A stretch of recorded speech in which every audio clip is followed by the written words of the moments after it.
Attention please. The content of this channel is okay for children ages 13 and up. As a fellow parent, what you allow your children to consume is still up to your discretion. And with that said, let's get back to our scheduled program. Hey, what's going on guys? This is 137 and today's video we're going to focus on Hound and Cliffjumper. They're both freeze framed into my child brain as the worst buddy cop duo.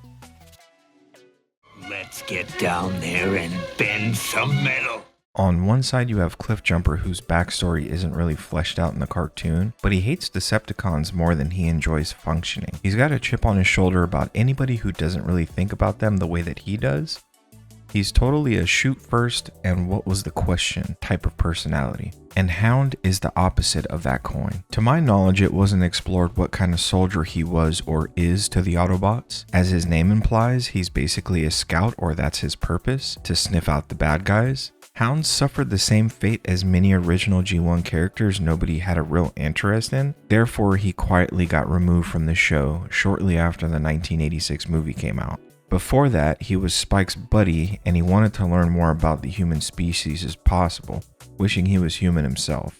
And honestly, if I had Robert Kirkman's brain, I'd have a Hound spin-off series exploring that, maybe through a 4-issue, maybe 8-issue miniseries. I think he's an interesting enough character to get that kind of limelight, but that's just me projecting. To get back on my retrospective perspective of the two is really from the initial 3-episode pilot of the Transformers Generation 1, More Than Meets the Eye. I'm not going to get into the psychosomatic gymnastics of trying to understand writing an adult-themed TV show for children in the 1980s and how they were trying to appeal these characters to young boys, but Hound was like a straight-up bitch.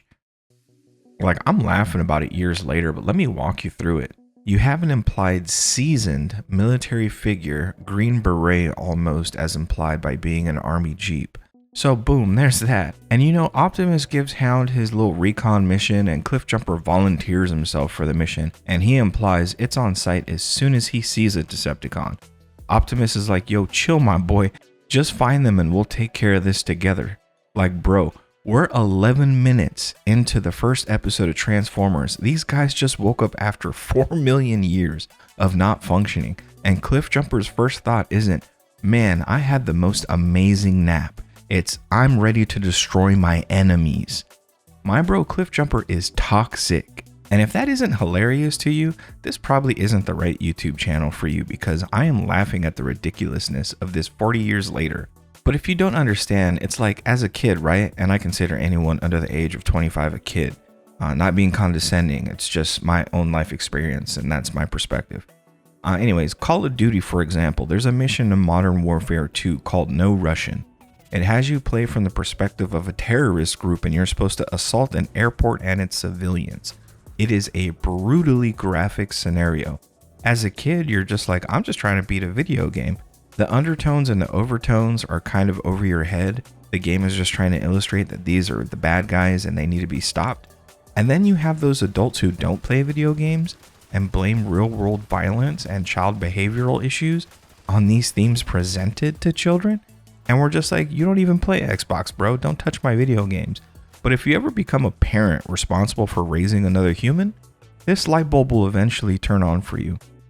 And to bring you all back into the point of this video, Cliffjumper is in serious need of speaking to a therapist or an operating system adjustment, or however that's supposed to make sense to you. I'll talk more about nostalgia at the end of the video if you care to hear more, but More Than Meets the Eye was literally on repeat for weeks on television before more episodes even hit TV. I was 4 years old, so you can say that these two left an imprint on me at a very early age. But let's get into what you came here for, the figure stats. Cliffjumper 86-13BB released in buzzworthy Bumblebee packaging under the Studio Series 86 line before they redid the packaging. He comes with a 3-piece blaster, 2 skis, and a car trunk, and one of those little artsy backdrops that I like to throw in the trash with the rest of the box.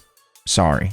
This figure, Evan Brooks was solely credited for retooling the design originally done by Shoga Hasui in 2020 for the War for Cybertron Earthrise line, WFC-E7. That figure had clear plastic windows and some paint QC issues, which were remediated with the SS86 version. Speaking of mental gymnastics, CJ was released as a deluxe class figure, despite being a Legends class sized figure, and the price point was justified by the accessories, a unique non-retooled Bumblebee mold, and having his random BFG from G1.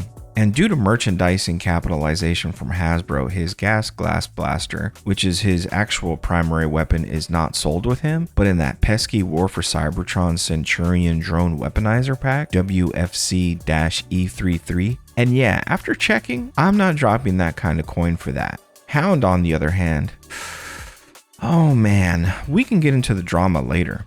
Hound was a deluxe class figure released in 2024 in the Autobot Stand United multi-pack, which is basically a movie deco retooling of War for Cybertron Siege Hound, released in 2019. I can't recall if Jeep started being lame about licensing their likeness to Transformer toys or something, but Hound's alt mode was an unlicensed approximation of a Jeep. Somewhat of a project car, if you will, because he doesn't even come with interior. We'll also get to that in a second. He's a deluxe class figure standing about 5.5 inches tall, comes with his shoulder mounted rocket launcher and his hologram gun. And that will take us to our next section, upgrade kits. Cliffjumper had an upgrade kit for those of you who didn't want him to be a parts former anymore. It was made by SKW, and for those who watch MGO, he reviewed it like 5 years ago. And I'll be painstakingly honest, I've never transformed Cliffjumper, so I didn't even know that he was a parts former, much less I don't really use that term. For 15-20-ish bucks,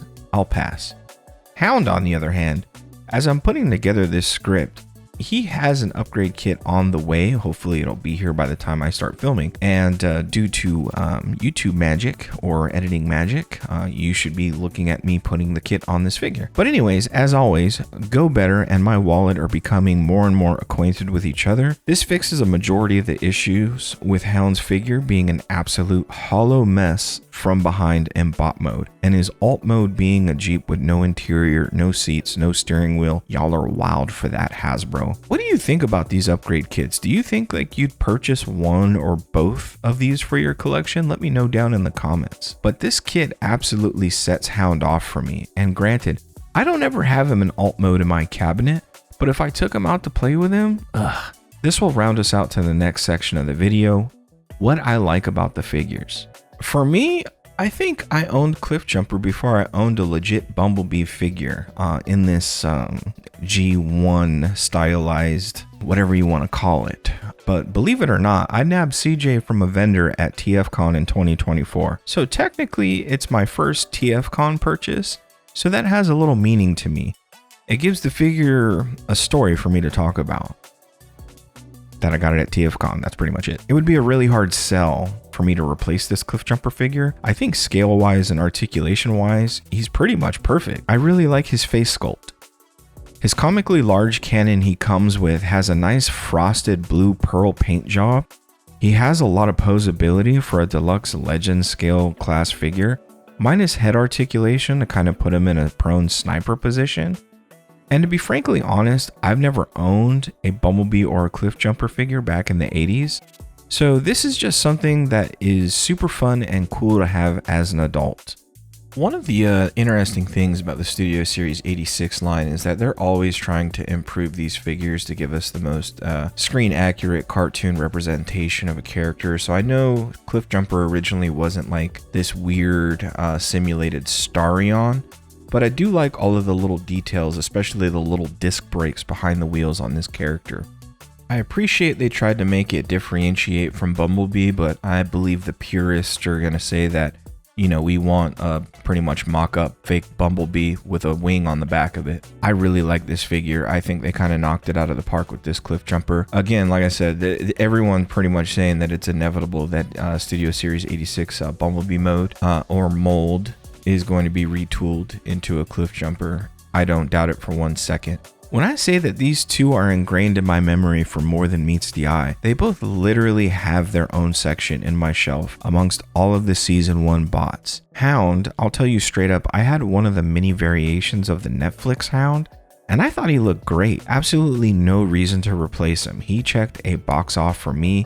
He actually looked like a mature soldier. It just so happened that I looked on eBay to see if anybody was splitting up that 5-pack, and damn my impulsiveness. His colors are cool. Everyone kind of made a big deal about the 5-pack having grays in place of blacks and these pastel-like colors and sky blue cartoon accurate colored windows instead of clear plastic. For me, the head sculpt is money. The yellow deco contrasts well with this shade of green that they chose for him. He fits the theme of my animation accurate toys more, but I still think the Netflix version has the edge in making his alt mode more appealing. And that will take us to our next section, cost and value.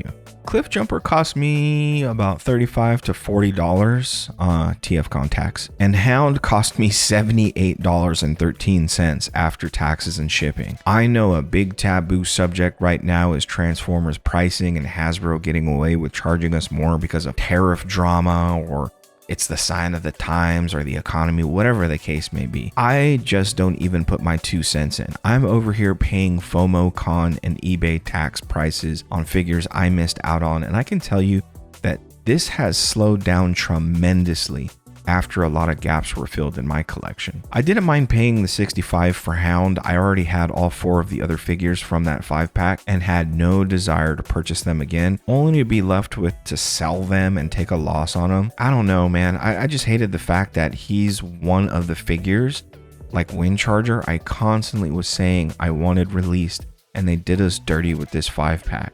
And I think a lot of other collectors are kind of in the same boat with me. And that has to do with recovering from the pandemic. The consumer market was still somewhat recovering from COVID. Stores like Target and Walmart started to go into the red because they were overbuying stock, because they were allowed to operate during the lockdowns. Great for investors, great for consumers, horrible for competing businesses. But in the end, it bit them in the ass because, like I said, economy started to recover.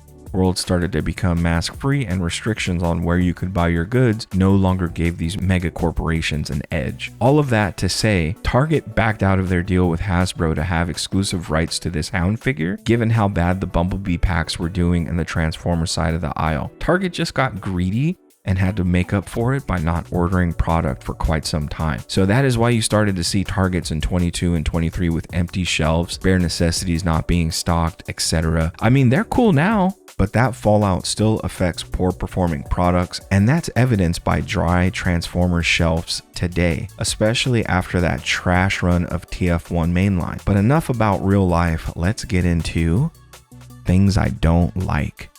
So right off the bat, the prices. Yeah, the cost of these figures were ridiculous. But honestly, like I said, Cliffjumper to me is cool. I don't mind parts forming for the sake of having more playability of the figure. I'm sure Cliffjumper will get knocked right out of the park if they do redo him. But for a 2020 figure, he's pretty good for what he is. I mean, come on now. We're really picking at straws here. Hound, on the other hand, as long as I don't have to see him from the side or the back, he's a great figure. I'm not normally the guy who complains about hollow plastic or waffling, but Jesus Christ, the hologram gun is waffled to hell. The shoulder rocket launcher is waffled to hell. And if the design warrants it or is improved by subtle waffling, I don't mind it, but hollowing it out and putting some random ass design in there to make up for saving up fractions of a penny on a plastic mold is mad lame. You turn him around and you look at his lower back and he reminds me of like a wafer bar. The back of his legs being hollow doesn't bother me because a majority of his transformation is hidden in his legs. Like even my man's toes are hollow. There's a random rectangle of plastic near the trunk of the Jeep that it's just all bad. There are some cases where I'm cool with the toy's alt mode for suffering for a superb bot mode, but Hound was really a low effort cash grab. And I think if I got him for $25, I wouldn't have been as salty or critical of the figure. Moving on to my final thoughts. Before the internet and all of the lore that exists now from a fan perspective, let me just remind you that I am a Day Zero Transformers fan. I was on the deep end of the content pool in the 80s, G.I. Joe, GoBots, etc. I can see how younger fans that have all of this content available at the drop of a Hey Siri, Hey Google, mobile devices that can tell or show you anything in the flash of an eye, and you can walk around with it. I grew up in a time where there was a block of programming carefully placed in between a plethora of targeted product advertisements on one stationary monitor in our home. From my perspective on Transformers, when I'm talking about Generation 1, it is from a kid who grew up and saw maybe 3 Transformers episodes a week, and they never played them in order. Only when there was a 2 or 3 part series, and sometimes they would just block an hour or 2 out for those episodes and then show the last one and then the first one again the next day or next week, or rerun those episodes. Or if a new show in toys launched, then Transformers would lose airtime, and sometimes they'd play it, sometimes they wouldn't. It really depended on what ads were running on television or what they could position around a show to pump as much I want into us kids as television programmers could schedule. So imagine my disappointment as a child getting ready to sit down and watch the brand new episode of Transformers with my brand new Transformers toys, only for me to watch Optimus Prime get resurrected for the 30th time. Our leader is back. Yes, Skylings. And now no force in the universe will stop me. I'm done. Cut the show. I'm done. Take me off. I have fond memories of Transformers as a child, but not of the cartoon, I'll tell you that much. It only makes sense trying to watch G1 as an adult and seeing almost little to no continuity in the storytelling and characters just being in an episode because they were on store shelves, or why we never saw certain characters again in a season. When I say that you guys are eating when it comes to Transformers, trust me, even if you think they fell off or Hasbro's mailing it in, the toys that you guys have, compendiums, these new comics, people my age collecting international G1, third party, I don't even feel like we come from the same planet sometimes. And maybe that's why we all kind of relate in some way or form or another when it comes to Transformers. For me, Hound and Cliffjumper are a buddy cop duo frozen in time. You only get to make a first impression once. And while there are many other great Autobots and Decepticons, the last 10 minutes of episode 1 after their introduction was like a whole side quest. And thankfully, it didn't end up being the first deaths of Autobots we were exposed to as a child. I definitely was hype Cliffjumper and Hound ended up in the Bayverse years later, but they didn't have to do Cliffjumper like that, dog. But that's gonna do it for this video. Do you have Hound or Cliffjumper in your collection? Do you have any fond memories from the pilot miniseries of Transformers Generation 1? Let me know in the comments. Also, to kind of end this video, I just want to say thank you for all of the new subscribers that have come to this channel. It really makes this very exciting for me to do. A lot of you are I see the viewership picking up on my videos and some of the older content that I made, and I really do appreciate it. And that's going to put an end to season 1 for my channel. I have some blueprinting to do for the content I want to kind of get into next, and I kind of want to be fair and consistent about those releases, so please stay tuned to the channel. And I think the next video that I'm going to do after this is pretty much just a kind of like a look back at all of the content that I've published thus far for this channel. So stay on the lookout for that. Again, I really appreciate you guys. If you want, you can follow me on the socials, TikTok, Instagram, and that's it, man. I appreciate you guys so much. Thank you so much for stopping by. This is 137 and I'm out. I owe you one from Sherman Dam, Rumble. You couldn't swim. What makes you think you can fight? Watch me.